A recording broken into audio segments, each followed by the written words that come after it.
وصحبه أجمعين আজকের আমাদেরকে দাবি জানানোর কথা ছিল না।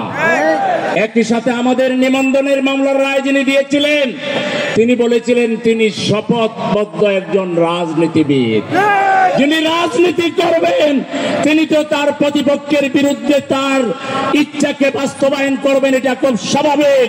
সুতরাং ওটাও আইনের বিবেচনায় ওটা চলে না।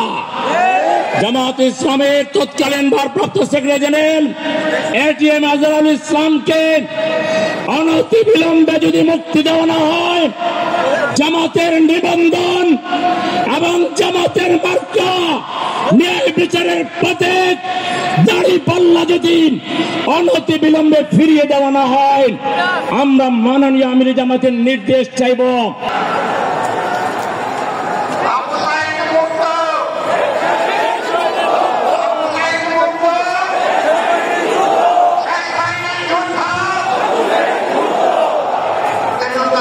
Inshallah.